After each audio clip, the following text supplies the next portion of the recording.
Hey, what's up, everybody? Dark Desert Highway coming at you today from Idaho. And yesterday, we got into a story about Daniel and a king who had a dream that he couldn't remember, but wanted the magicians and astrologers and the wise men of the province to reveal to him. And since they couldn't reveal it to him, he threatened them all with death. Daniel heard about it because his life was on the line now. And he said, hold on, I know somebody who can do this. And he approached the Lord with a prayer for understanding about this dream that the king had forgot. And it was revealed to him. Now, if there's one person who had a very special relationship with the Lord, it was Daniel. Here's the thing. If I was put in the same situation, I'm not sure that I would get an answer. But something that Daniel was doing with his life allowed him to ask questions of the Lord and receive answers. And I'm particularly interested in how he conducted his life in order to have this type of relationship with God. Because if this happened to me, I'm not sure that I'd get an answer. But let's look at the story since we preluded it in yesterday's Bible study. Let's look at the whole story. So we're in Daniel chapter 2, and I'm just going to read the story today. And in the second year of the reign of King Nebuchadnezzar, Nebuchadnezzar dreamed dreams, and his spirit was troubled, and his sleep went from him. Then the king commanded to call the magicians and the enchanters and the sorcerers and the Chaldeans to tell the king his dreams. So they came in and stood before the king. And the king said unto them, I have dreamed a dream, and my spirit is troubled to know the dream.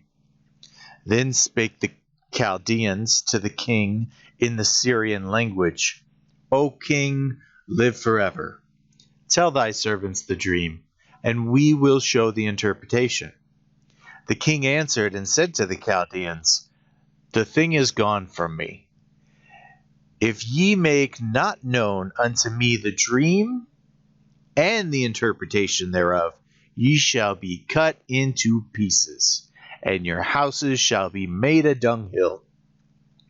But if you show the dream and the interpretation thereof, you shall receive gifts of me and rewards and great honor.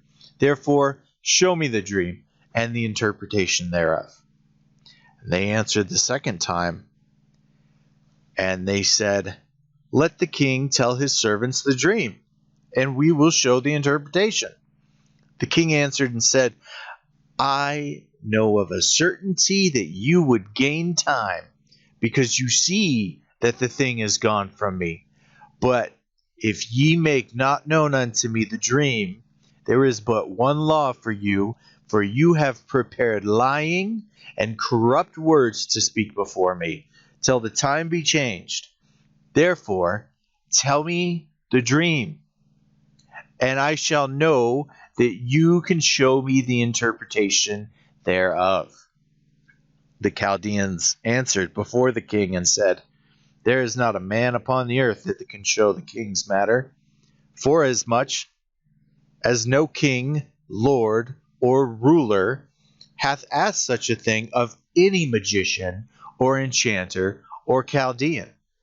and it is a rare thing that the king requireth, and there is no other that can show it before the king except the gods, whose dwelling is not with the flesh. For this cause the king was very angry and furious, and commanded to destroy all the wise men of Babylon. So the decree went forth, and the wise men were to be slain. And they sought Daniel and his companions to be slain. Then Daniel returned answer with counsel and prudence to Arioch, the king of the captain's guard, who was gone forth to slay the wise men of Babylon. He answered and said to Arioch, the king's captain, Wherefore is the decree so urgent from the king? Then Arioch made the thing known to Daniel. And Daniel went in and desired of the king that he would appoint him a time. Just give me a moment, and he would show the king the interpretation. Then Daniel went to his house and made the thing known to Hananiah, Mishael, and Azariah, his companions, that they would desire mercies of the God of heaven concerning the secret, and Daniel and his companions should not perish with the rest of the wise men in Babylon. Okay, so it wasn't just Daniel praying, but Daniel got a group of fellow believers together, Hananiah, Mishael, and Azariah. He shared the story about the king's dream with his friends, and in 18, that they would desire mercies of God in heaven concerning the secret. So there was more than Daniel just praying here. There was 4 people, 4 believers in the Lord praying. So that just sticks out to me. 19. Then was the secret revealed unto Daniel in a vision of the night. And then Daniel blessed the God of heaven. Daniel answered and said, Blessed be the name of God forever and ever, for wisdom and might are his. And he changes the times and the seasons. He removeth kings, he setteth up kings. He give wisdom unto the wise, and knowledge to them that have understanding. He revealeth the deep and secret things. He knoweth what is in the darkness, and the light dwelleth with him. I thank thee and praise thee, O thou God of my fathers, who have given me wisdom and might, and hast now made known unto me what we desired of thee, for thou hast made known unto us the king's matter. Therefore Daniel went in unto Arioch, whom the king had appointed to destroy the wise men of Babylon. He went and said thus unto him, Destroy not the wise men of Babylon. Bring me in before the king, and I will show unto the king the interpretation. Then Arioch brought in Daniel before the king in haste, and said thus unto him, I have found a man of the children of the captivity of Judah, that will make known unto the king the interpretation. The king answered and said to Daniel, whose name was Belteshazzar, Art thou able to make known unto me the dream which I have seen, and the interpretation thereof? Daniel answered before the king and said, The secret which the king hath demanded can neither wise men, enchanters, magicians, or soothsayers show unto the king. But there is a God in heaven that revealeth secrets, and he hath made known to the king Nebuchadnezzar what shall be in the latter days. Thy dream and thy visions of thy head upon thy bed are these.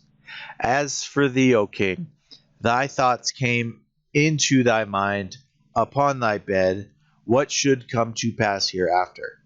And he that revealeth secrets has made known to thee what shall come to pass. But as for me, this secret is not revealed to me for any wisdom that I have, more than any living, but to the intent that the interpretation may be known to the king, and that thou mayest know the thoughts of thy heart. Though thou, O king, sawest, and behold, a great image. This image, which was mighty, and whose brightness was excellent, stood before thee, and the aspect thereof was terrible. As for this image, its head was of fine gold, its breast and its arm of silver, its belly and its thighs of brass, its legs of iron, its feet part of iron and part of clay. 34. Thou sawest till that a stone was cut out without hands, which smote the image upon its feet, that were of iron and clay, and brake them into pieces. Then was the iron, the clay, the brass, the silver, and the gold broken in pieces together, and became like chaff of the summer threshing floors, and the wind carried them away, so that no place was found for them. And the stone that smote the image became a great mountain and filled the whole earth. This is the dream, and we will tell the interpretation thereof before the king. Thou, O king, art King of kings, unto whom the God of heaven hath given the kingdom, the power, the strength, and the glory. And wheresoever the children of men dwell, and the beasts of the field, and the birds of the heavens, hath he given into thy hand, and hath made thee to rule over them all. Thou art the head of gold. And after thee shall arise another kingdom inferior to thee, and another third kingdom of brass, which shall bear rule over all the earth. And the fourth kingdom shall be as strong as iron, forasmuch as iron breaketh in pieces, and subdueth all things. And as iron that crusheth all these, shall it break in pieces and crush. And whereas thou sawest the feet and the toes, part of potter's clay and part of iron, it shall be a divided kingdom, but there shall be in it the strength of the iron, forasmuch as thou sawest the iron mixed with the miry clay. And as the toes of the feet were part iron and part of clay, so the kingdom shall partly be strong and partly broken. As whereas they sawest the iron mixed with miry clay, thou shalt mingle themselves with the seed of men, but they shall not cleave to one another, even as iron doth not mingle with the clay. And in the days of those kings shall the God of heaven set up a kingdom which shall never be destroyed, nor shall the sovereignty thereof be left to another people. But it shall break in pieces and consume all these kingdoms, and it shall stand forever. Forasmuch as thou sawest that a stone was cut out of the mountain without hands, and that it brake in the pieces of iron, the brass, the clay, the silver, and the gold, the great God hath made it known to the king what shall come to pass hereafter. The dream is certain, and the interpretation thereof sure. Then the king Nebuchadnezzar fell upon his face, and worshipped Daniel, and commanded that they should offer an oblation and sweet odors unto him. The king answered Daniel and said, Of a truth your God is the God of gods, and the Lord of kings, and a revealer of secrets, seeing thou hast been able to reveal this secret. Then the king made Daniel great, and gave him many gifts, and made him to rule over the whole province of Babylon, and to be the chief governor of all the wise men of Babylon. And Daniel requested of the king, and he appointed Shadrach, Meshach, and Abednego over the affairs of the province of Babylon. But Daniel was in the gate of the king.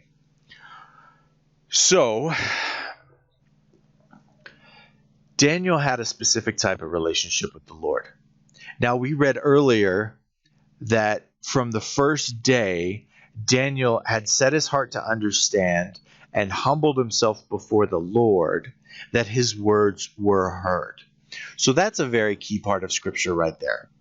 So let's look at his action. His action was having a heart desiring to understand and humbling himself at the same time before the Lord every day, repeatedly. Not just once, not just a week, but he lived his life like this. And the Lord showed him favor because of it. The Lord's aware of everything that we do. So when we make up something in our heart concerning him, I think that he really pays attention. Another thing I've noticed is that the Lord likes to reveal himself to whole people groups at once. So if it wasn't for the king having the dream, he wouldn't have called in all the magicians of the land, the soothsayers, the astrologists, the wise men. That must have been a great company of people, right? Definitely more than one, and 4 or 5 different groups of people that held a title, right? Then for the king to give such a order as an order of execution for all these men, it must have gone throughout the land, which it did. It went out through all the land that all the wise men should be killed. This must have caused quite the rumor, right? With such an epic thing to happen, such as the mass murder of a whole bunch of people groups. Okay, so everybody's talking about this right now. This is how I see it going down. It gets back to Daniel. Daniel says, hold on. I know the true God. He is the revealer of secrets. Let me petition him and see what he would say to me. He got a couple friends together, and they all prayed together for one thing. And the Lord heard it. The Lord heard it, and he revealed it in a vision when Daniel was in his bed. So he got the answer. Now there's a potential stay of execution, right? More rumors. Hold on, wait a minute. Somebody's actually saying, first, everybody's liars, right? They can't hold their positions anymore. Somebody more powerful from them has threatened their lives. It's probably affected their families, because these guys probably had wives and kids and stuff like that. The whole town must have been like, what is the king doing? Why are all the soldiers out hunting,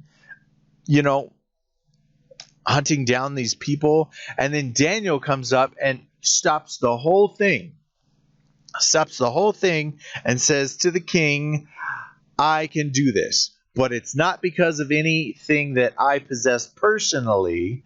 It's because there is a God. There is a God, a living God who reveals secrets. And then the secret dream was told back to the king, and the king's like, that was it. That was it. That was my dream. Right? So now the pressure's off a little bit.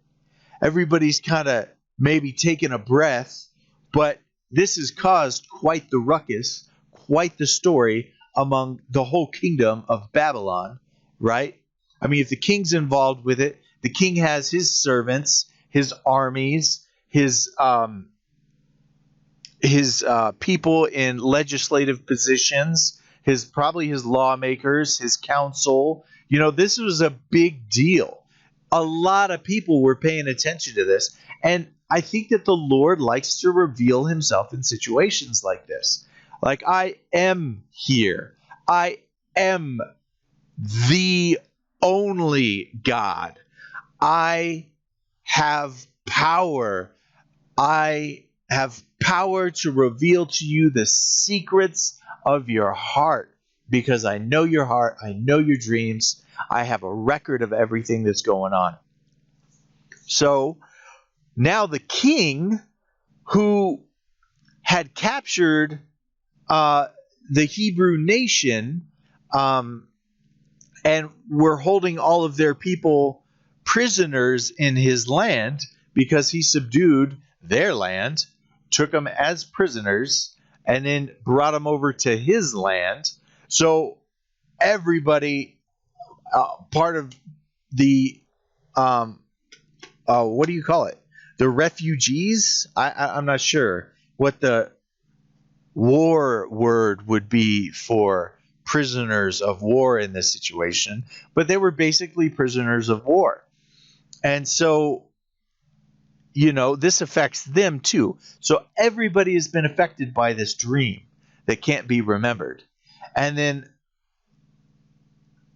every deity, false idol, every other option to have this dream revealed was exhausted. The king said, "You're all liars."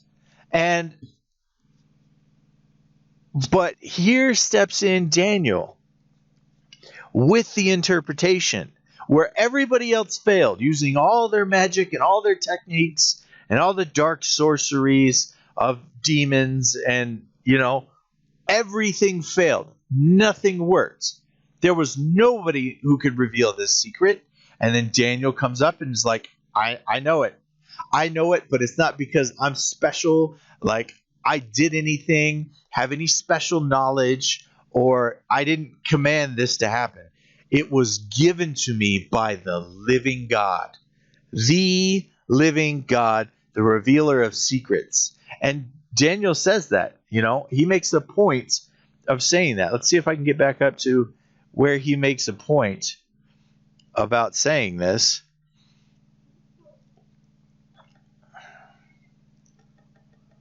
Okay, here it is.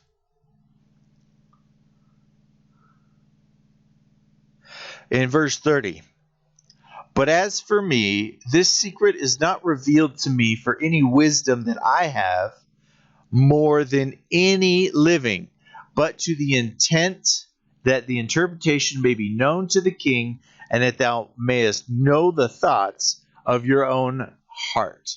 And he specifically ascribes this. He says in 28, but there is a God in heaven that revealeth secrets, and he hath made known to the king Nebuchadnezzar what shall be in the latter days. And look at what happens to the king, right? Because you got all these astrologers, all these different basic religion groups coming up, exhausting all of their options to, what false god they're going to pray to. None of them work. And then here's one that worked. Now that's noticeable. That's notable. The king paid attention to that, and he fell upon his face and worshipped Daniel. Well, he worshipped the wrong person. But he answered Daniel and says in verse 47, of a truth, your God is God of gods, and the Lord of kings, and the revealer of secrets. Seest thou hast been able to reveal this secret? And then Daniel, okay, now nobody's getting murdered.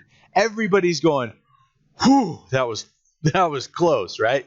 Man, I'm glad that guy stepped in, But all of those people who were calling upon all their false religion techniques, black magic, false idols, praying to their gods, nothing worked, right?